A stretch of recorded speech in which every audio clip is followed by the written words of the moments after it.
How can I avoid poor knight outpost placement in chess? Imagine your knight as a scout on the battlefield, always looking for the best spot to control key territory.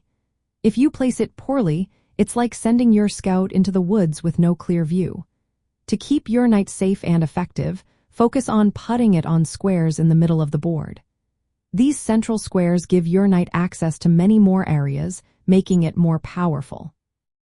Think of the squares c5, d5, e5, and f5 for white, or c4, d4, e4, and f for 4 black.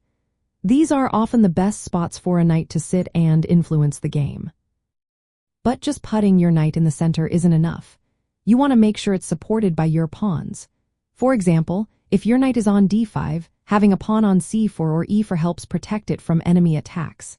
This support makes it harder for your opponent to chase your knight away with their pawns. Also, look for weak spots in your opponent's pawn structure. If they have moved pawns away from certain squares, those are good places to put your knight. These open squares are called outposts, and they're perfect for your knight because your opponent can't easily challenge them with pawns. Avoid placing your knight on the edges or corners of the board. Knights on the rim have fewer moves and less influence. A knight on a central outpost can control many squares and work well with your other pieces like bishops, rooks, and the queen. Timing is also important. Don't rush to place your knight on an outpost if the position isn't ready. Wait until you see a good opportunity where your knight can support your plan or put pressure on your opponent's weak points.